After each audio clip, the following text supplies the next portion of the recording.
All right, welcome to Reality Rundown, episode 35, where we will be recapping tonight's episode of Big Brother All Stars. I'm your host Connor Nelson, along with my co-host Christian Holman. How you doing tonight? I'm doing all right. You know, it was a horrible episode, but Big Brother still. It just makes sense this season. It just makes sense to end it the way it's ending, just on a bang. You couldn't have said it any better. Either way, if you guys are watching on YouTube and you like the podcast, leave us a like. If you have any suggestions for us, and if you have any questions for Winston Hines that's coming on Wednesday, leave it in the comments for us. And if you subscribe with notifications on, you will get notified every time we post, so you're not behind on anything. And if you want to watch us record these live, we go live at twitch.tv/realityrundown after every single episode. Follow there as well, and it will notify you when we go live on there, so you don't miss out on any of the episode. But yeah, this episode, brutal. I don't really even know what we're going to talk about other than really like our opinions, what we think is going to happen on Wednesday. Because they didn't give us really much of anything, and I didn't watch, and neither did you, that I know of, watch the episode on Friday where they recapped the season, but it felt like this episode was, they just took that episode from Friday, cut some stuff out, and put it in this episode, and was like, all right, here we are. I thought, so Friday, I'm assuming that Friday was literally just stuff we didn't see. Tonight was stuff we have already seen. It's like, do you think we forgot what happened this season? They're going to give us that pitch whenever they make it to the finals. Let's not see that now. I wish they would use this episode as when they used to do it, like old Big Brother, where they would get like hours with the jury, and it was pre-filmed, pre-whatever, like it wasn't live. And I wish they would use this episode for that, and like have however long they want to make it to where they're talking to the jury, they're pitching their case to the jury, except for now, whenever it's live, they get like 10 minutes and that's it. Whereas this episode could be used as they take the best parts of that and they show us here, and then the live episode, they can give like their 10-minute spill and go from there. But I think that's what would make it a lot more interesting, and it would make the final two at least have a chance to deliberate, and even if you have to do the final three, let them all pitch it. Who cares? Like, you have all the time in the world. They're sitting in the house bored to death. Like, this at least gives them something to do. Yeah, well, I'd like to see like the message that they sent out today. Give that to the jury. Let them hear that. Let them take that into the jury, and then on finale night, they can have another pitch. They can ask a lot more questions. It doesn't have to be so structured. It's just like. Yeah, well, finale night can be exactly like it is now, but they can give their main spill, their main like whatever that they think is like their speech to win, previously not record or not live, and then this episode can count as that episode where they show that. I don't know. They just got to do something different because tonight was brutal. I don't know how they got away with showing what they showed. I'm honestly dumbfounded at that. It was. Like, I'm confused. I'm sad. I mean, I feel lonely after the episode. It was so bad that I feel lost. I just want to know what they were thinking. Like, whenever they edited it all down, they're like, "All right, it's ready to go." Were they like, "This is great. This is bad"? Like, what were they? I'm going to tell you the short answer, and it's also the long answer. They weren't thinking. They said, there's nothing there. There's nothing to show. Which, I guess it is a testament to the final three of, like, they're so boring. There is nothing going on to the effect of, like, they have nothing to show. We didn't see one thing of them in the house this week. Like, that's how slow it's been. And it's not like they're saving it for finale night whenever they have all this time to show this stuff. Like, finale's jam-packed with stuff. So it's like, what are they doing in there? It was horrible. So bad. Either way, we start off with Enzo, and it says that 10 years ago on his season, he got third, which it's shaping up that he may get third again. And it basically just recapped Enzo's season, what he's done, what he felt like he has done, what he felt like he has done good at. And he just goes on to say that he played more of a social game this year or this season, and he went in wanting to play more of a social game, but he did win comps to show that he could, and he didn't want to float. which is fair. He did win some, but it still feels like Enzo, and I feel like the jury will think that Enzo definitely floated, even if he doesn't think that he did. Yeah, honestly, I feel like Enzo has the best case against Cody, but I don't think it's probably enough. But I think Enzo has in my opinion, Enzo would have a chance to beat Cody based off his gameplay, which it doesn't mean Nicole doesn't. But like, if I was jury, Nicole would have no chance of getting my vote, while Enzo at least would register on the thought process of it. Well, again, it goes back to Enzo made actual like personal friendships, personal connections, whereas Nicole and Cody, they like nobody really likes them. Like they didn't really like do anything mean or malicious, but like they just don't like being around them. They don't like them as people. So, and that's the big difference in that. It's like if they're going just based off who they like and people they made a genuine connection with, Enzo really has the strongest case there. Yeah, well, it's like Nicole and Cody, they didn't really get past gameplay with people. Like every conversation we've seen with Cody, aside from when he's talking to Enzo, is strictly gameplay or him being like, ugh, I have to listen to this.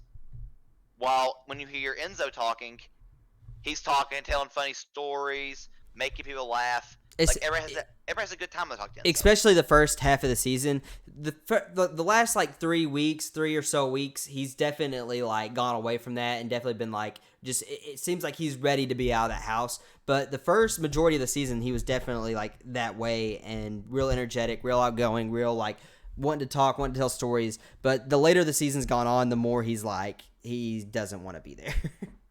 Yeah, and it shows. I mean, but that's everybody. I mean, it's not just him. That's going to be goes. When you're locked in a house for 90 days, you've probably told most of your stories. And and they haven't gotten the yard near as much as regular seasons, which I feel like hurts a lot.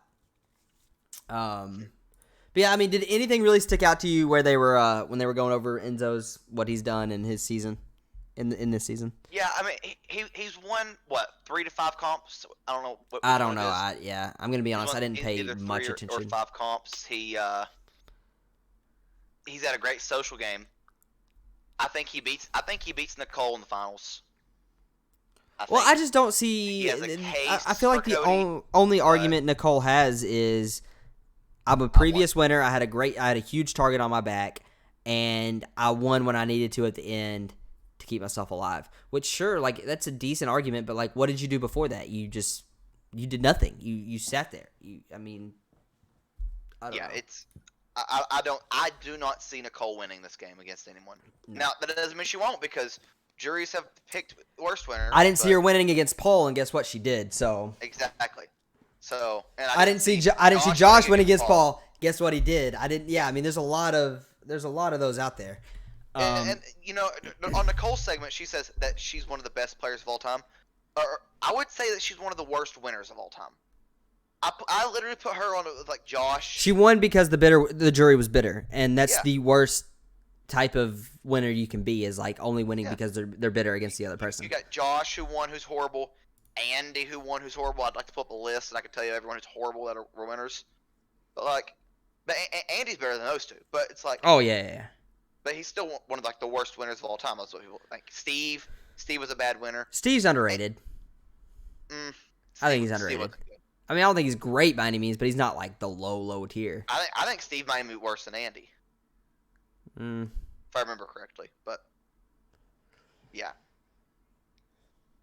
But yeah, I don't know. I mean, it's that's basically all I got from Enzo's. I think it goes from there to Cody, and Cody again gets second place in 16.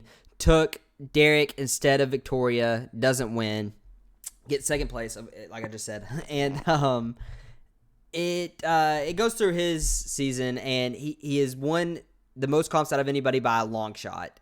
He was never put on the block, even though he was a huge target in the house. And honestly, there's really no excuse not to vote for Cody if he's in the final two, if we're being honest. No, he hasn't rubbed anyone the wrong way. He's won comps. Well, I mean, people don't like him like necessarily. People aren't like, I love being around Cody, but he hasn't. Like, I mean, he hasn't wronged anybody. Yeah, and I don't see a case for him not to win if he's there, as he's won comps, he stayed off the block, and he's been friends with everybody. Yeah. And it's not like he's a previous winner where they're not going to give it to him like Nicole. He doesn't have that under him. It's just, I don't see a world where he doesn't win, especially if he gets taken or he takes whoever. But we'll find out. But again, there's not much there. Like, he just says he basically played out exactly like he wanted to. Was there anything that you caught that I'm missing? I don't think anyone's going to take Cody. I don't think either one will take him. I 100% disagree. I think Nicole. I don't think Enzo does, but I think Nicole 100% does. I don't feel like she will because Nicole's a snake. She really is. She is. I still think she's ever since the beginning. Now she very well could. I just don't think she's going to. I think there's more of a chance she does than not. I feel like it's 40-60.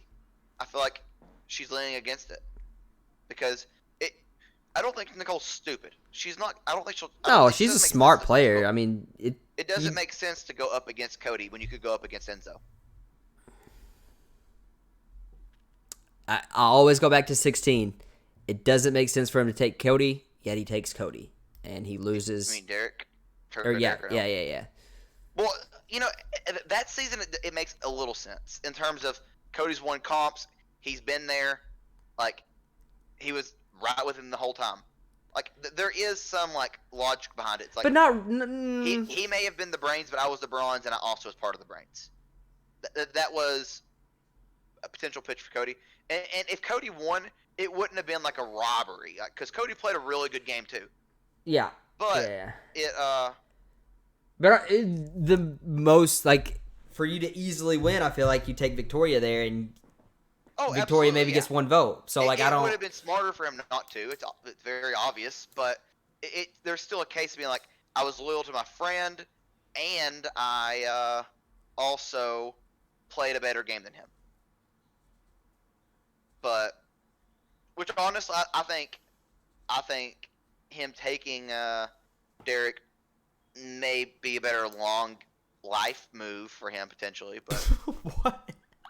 I don't know. What do you mean a better life move? I don't know his life. What does that even mean? I'm explaining it really very clearly as I go here. So it potentially makes him more trustworthy to other people outside the real world, and it made him more trustworthy in his second season, where people think he's very loyal as he's built that up. So who cares if you win?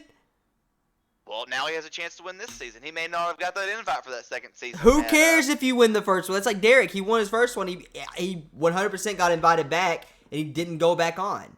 Yeah, but now Cody gets to win that $50K and the extra 5. So there's that potential. Either way, we get to Nicole, and all I wrote down here is Nicole is delusional. That's literally all I got. Yeah, Nicole, she's not a good player. She's not like a horrible player, but she's not a good one. Like, she's not gonna do anything. She doesn't make big moves. She hides behind people, and she's normally with a guy. It's not fun gameplay. Like, she's not exciting. No, the thing with Nicole, she doesn't really offer anything to like as a spectator. She doesn't really offer anything. That's what I don't understand. Like, she's been on 3 times and she is terrible TV. How has she been invited? Like, why did she get invited back the second time? Her first 2 seasons, she wasn't horrible TV because she was showmance. I guess, Big but Brother I like her, but yeah. So she was TV then. But now she's in a committed relationship. She's a very safe player. She hides behind people. Supposedly, from like all the pregame stuff and what people were saying, which I don't know if this is true or not, but people were saying that she originally didn't get a call to be on. She found out that there was going to be an All-Stars, realized she didn't get the call, called CBS, threw a fit, and then ended up getting on the show.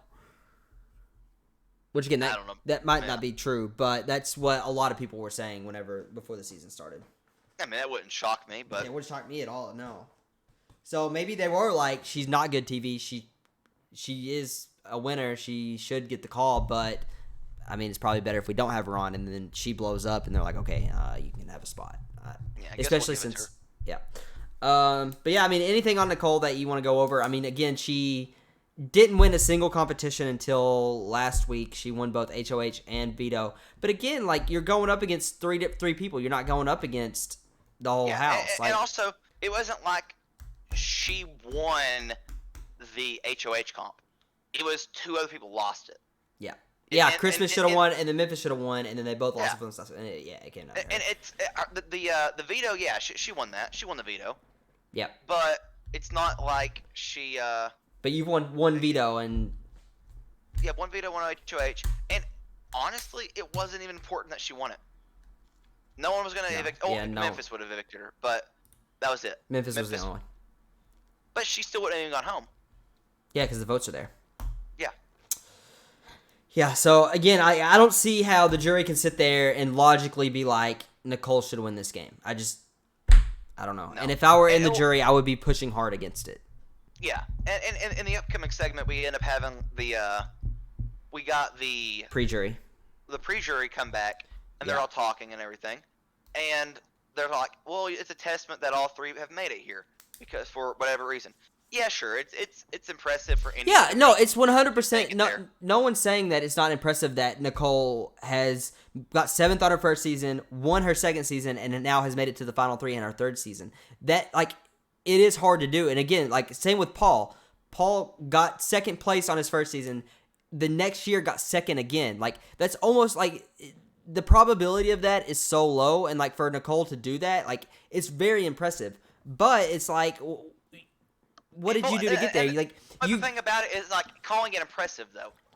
That's where I'm drawing a line there, because for as impressive as it is, it doesn't matter who you are. Anyone who makes it there, it's impressive.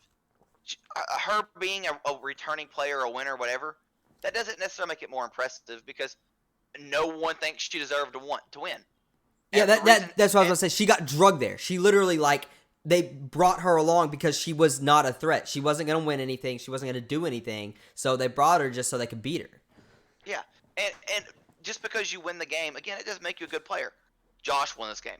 No, who's going to say Josh was a great Big Brother player? People out there. I don't know how they justify it. There are some, but that's the thing. Like, and just because you make it there doesn't mean you've done anything that deserves to get you there. Again, Vanessa was final 3, and she thought she had a chance to win. Vanessa was a good player. Vanessa Russo? Or no. The girl in 16, 16. Oh, yeah. Victoria.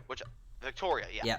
She made it. Yeah. So it's not like just making it there is a testament to how great your gameplay was, but maybe it means you're attached to the right people by chance or whatever, which she kind of was attached. It didn't hurt that she had already played with Cody, and Cody ran this season from start to finish. Yeah. Like. So it's with it being All-Stars, everyone knows your game.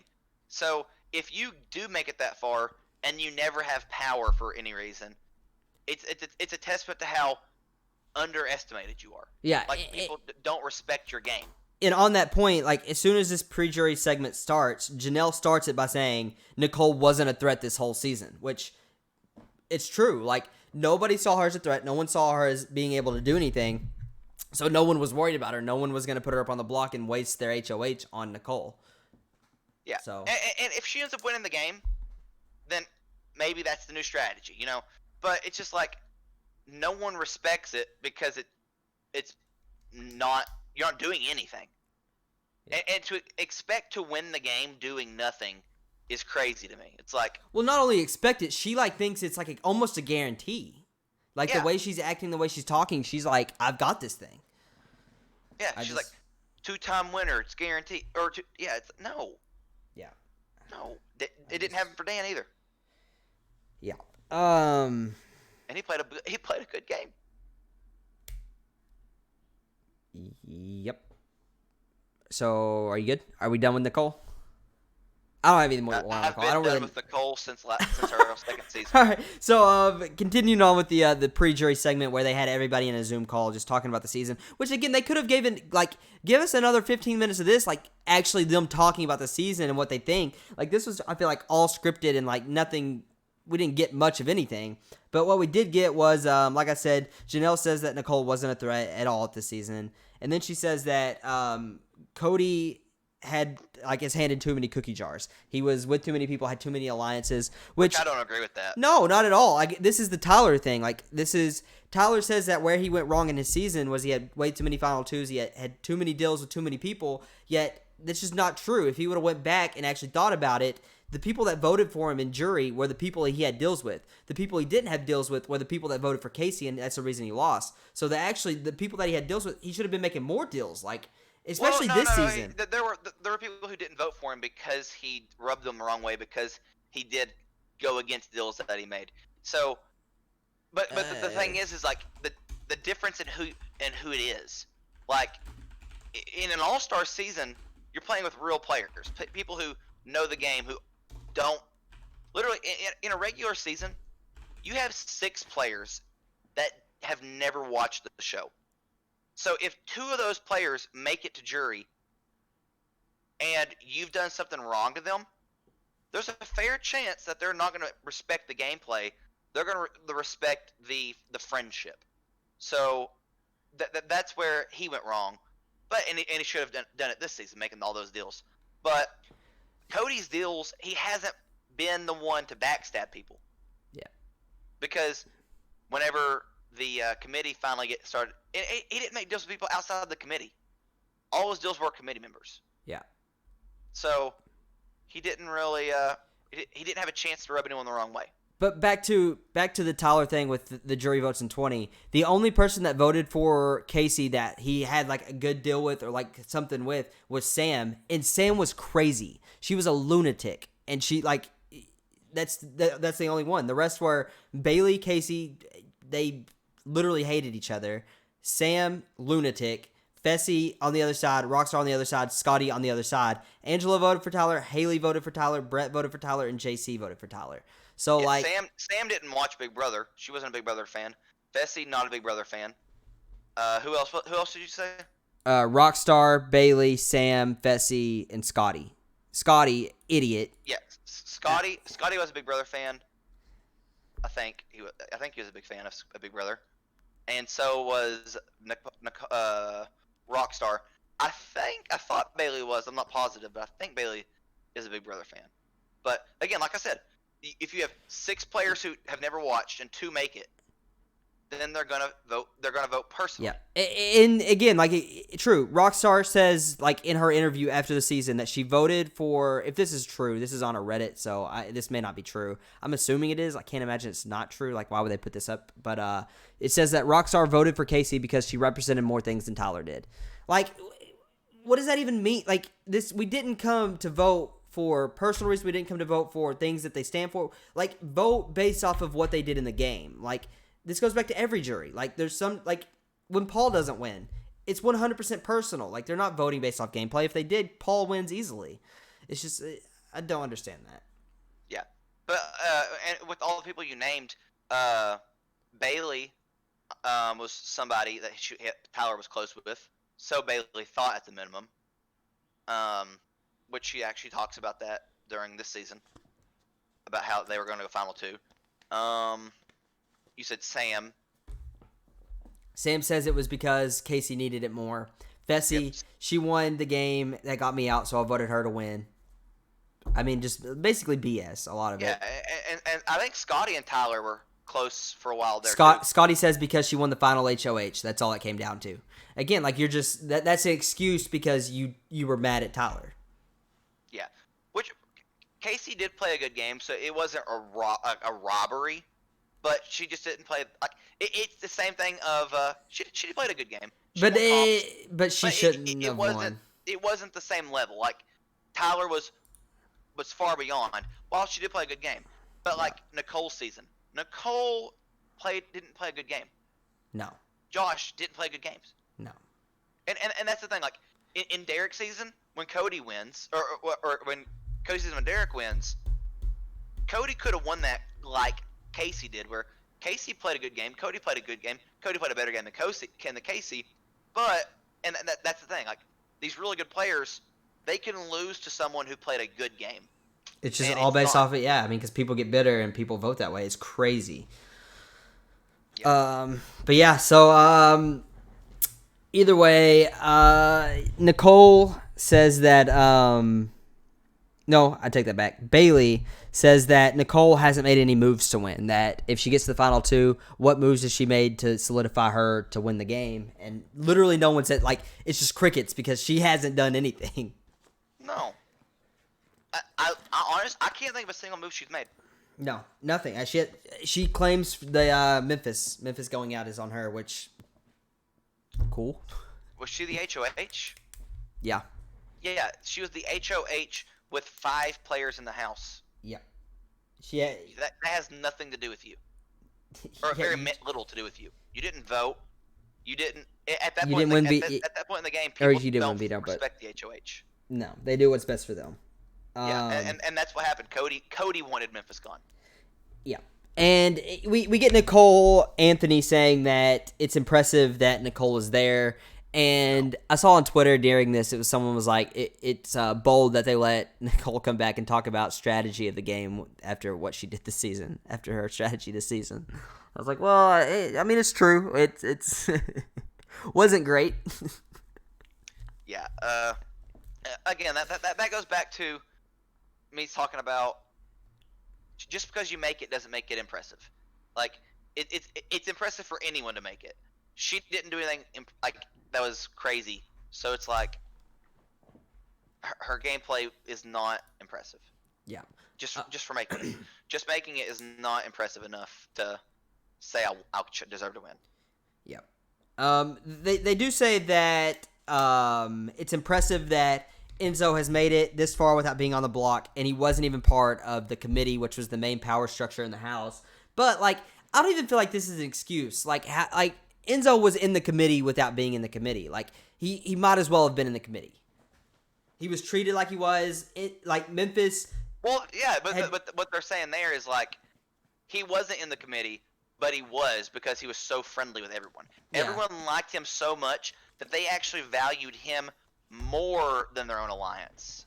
And that's what they're saying about him. Like his social game is so good that regardless if he's aligned with them, they still like him more than their alliance members, and they're going to keep him over, which they did. Yeah, which is true. But again, I saw him as he was part of the committee. Like, I don't know. But they do all agree that Cody has played the best game, and Cody really should win. Like, that's basically all I got from it. Either way, we didn't get much from this, which they should have spent more time on this as opposed to what they were doing. But it is what it is. Either way, we get to the part 1 of the HOH. And the winner of this automatically goes to part 3, which we will see on finale night. And they will the 2 losers will face off in part 2, which is pre-recorded. And it's pre-recorded, and we'll see it on finale. Sorry, I don't know. I think I just said that. I don't know. Either way, it's pre-recorded, and we'll see it on finale. I think I said it twice. I don't know. Either way, it's called Big Brother Scary Go Round, and it's just like the typical comp where they stand on the little circle, hold onto the rope, and spin in circles, and there's something that they hit into, and they just go until they fall off. And this is honestly like Nicole's to lose. Like, she's built for it. Small feet, light. I just feel like it was hers to lose. And it's very clear from the start, like, Enzo's not going to do well in this. There's no shot he does well in this. But yeah, I mean, it came down to Nicole and Cody. Cody falls off and Nicole wins. I mean, was there anything you want to talk about during the comp? Like, it was very. I feel like girls typically perform better on this comp than the guys. Like, for the most part. Well, I think because that circle, so like their feet fit better and they're just lighter. They're not holding on to so much weight. Typically, I think girls do just as well, if not better, than guys in endurance comps, anyways. Because endurance comps, you're hanging, so the lighter you are, the better your advantage is typically. Yeah, that's why Ian was so good in 14. Yeah, so the whole notion that Cody was just going to stomp the first comp, I was like, I don't know about that, because Nicole has been horrible, which I said I think, or whatever our last episode was, that I could see either of them beating Cody, which, I mean, Enzo was a stretch, yeah, but I just didn't feel like Cody, it was just like this free win for Cody, I think everyone did. Mm-hmm. So yeah, it will be Enzo and Cody for part 2, and I think this is Cody's to lose. Like this is Yeah, Nicole's to lose. Cody's This is definitely Cody's the to favorite lose. here. Yeah, and it'll come down to Nicole and Cody, in my opinion. And honestly, with the part 3, it's a crapshoot. It could go to either one of them, and it'll be real interesting to see who each of them take. I mean, in all honesty, though, like there's a decent chance Enzo makes finale, like the final HOH. Like there's a very decent chance. So it's gonna be interesting to see the way it ends up playing out. It would be so funny or crazy, I should say, not funny, but crazy to see Cody not make it to the final HOH comp or part 3 of the final. Of the Yeah, HOH. I'm not gonna get my hopes up. No, but there's a fair chance of it. Like I would say Enzo's got a 23% chance of winning the comp. So, Yeah, I wouldn't give him any higher than that though. 24. So yeah. But yeah, so either way, I mean, do you have anything else you want to talk about before we end this? It's just pre-recorded, and we'll see it on Wednesday. That's all I got. All right, well, like I said at the beginning, if you guys are watching on YouTube and you like the podcast, leave a like for us. We are having Winston Hines on. He was on Big Brother 20 and Love Island Season 1, the American version. He will be on Wednesday afternoon. I don't know if we're doing it live or not. We'll figure that out. But either way, if you're watching this and you have any questions you want us to ask him, leave it in the comments for us. We'll see it there. And if you subscribe with notifications on, it will notify you when we post on YouTube so that you are not behind on any of the episodes. And if you want to watch us record these live, we go live at twitch.tv/reality rundown. We will be live. I'm assuming we're going to do it live after the finale, even though it's going to be late. Yeah, I mean, I guess. All right, we will be live after the finale. Or we might wait till the next day. We'll figure that out. I'm going to shoot for after, but Yeah. we'll see. Things happen. But yeah, you can follow there with I think it's automatically notified. If not, put the notifications on. It will notify you when we go live, so you're not behind on anything. And yeah, other than that, we will be back on Wednesday at some point. We'll be on Facebook, Twitter, Instagram, all that to let you guys know when Winston will be on. So yeah, we appreciate you guys listening, and we will be back on Wednesday.